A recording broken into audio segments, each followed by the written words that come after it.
does oblique medium of the Lamy 2000 get any stub-like line variation?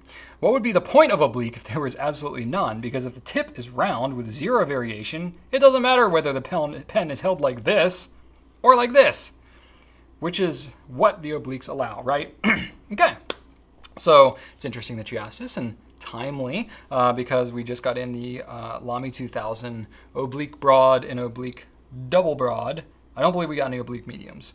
We kind of placed like a special order into Lamy and got a few of them. It's not anything that I think we're going to have as a regular supply, but we have a couple. And being the pen nerd that I am, as soon as they came in, I was like, give me. And so I kept an oblique. I already had an oblique medium, technically, actually, that I acquired years ago. I got an oblique broad and oblique double broad. And I've done some nib grinding training with various folks, and so I very much understand how to make obliques.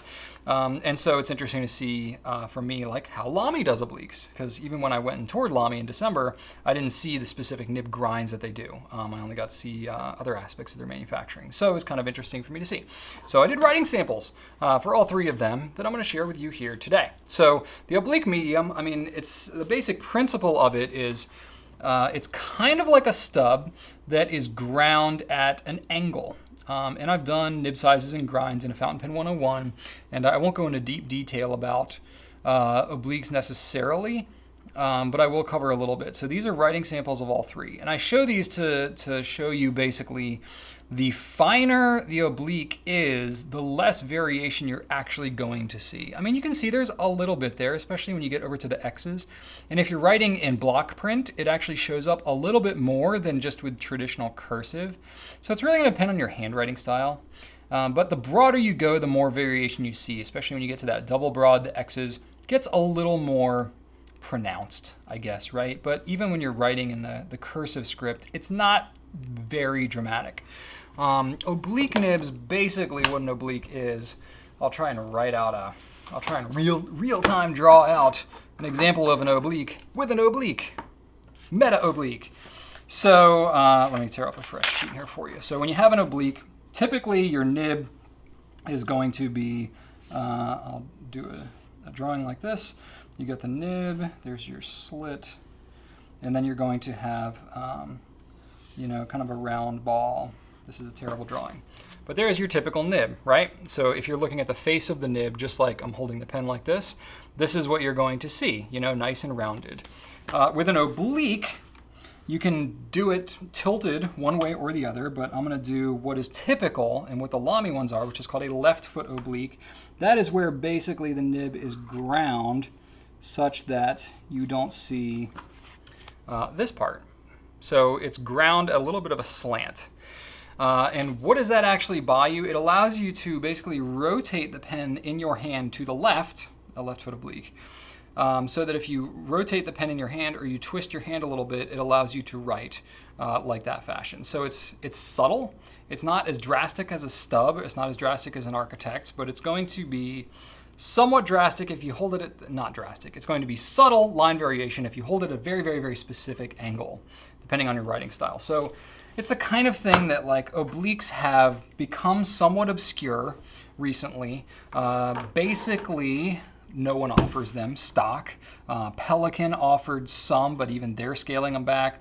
Lamy, this is the first I've used their broader obliques because they don't offer them regularly.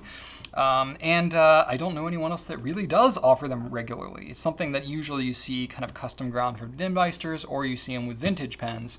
But there are people out there who obliques is like, hallelujah, you know, and it's like the answer to all of their pen troubles, and it's just the way that they love to write, and then they usually find a custom nibmeister and get everything ground to that liking.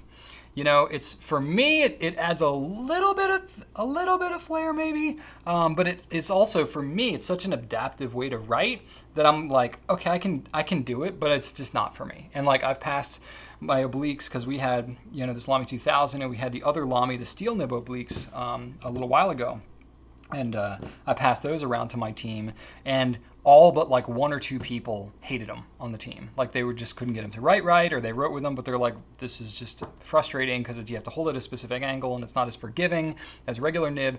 But there were like one, especially like Kelsey on our team, I remember, she used it and picked it up and it was like, oh, this is the best pen I've ever written with. And it was like, Who knew?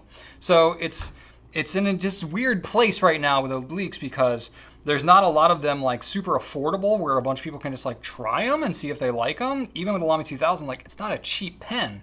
So even if you were to like look at our site and be like, oh, should I get an oblique double browed? I don't know. It's $167. It's not the cheapest thing to just experiment with, but for a very select few people, it's gonna be like the best pen you've ever written with. For most everybody else, it's gonna be like, meh, you know, it's going to be interesting maybe, but it's not going to be like your favorite nib. So it just kind of gets into this weird place where it's hard to know until you try it, but then it's hard to try it because you can't get it. So hopefully this helps for you at all. But the bottom line is if you're going for line variation, go with a stub. Don't go with an oblique. The oblique, especially in a medium, it's going to be so specific and so difficult to tell the line variation that basically you just need to consult a nibmeister and see what it is that you're going for, and they can just cater something specific to your needs. There's nothing widely available that's going to be an oblique medium that I can name for you that I think is worth you just kind of winging it and trying out.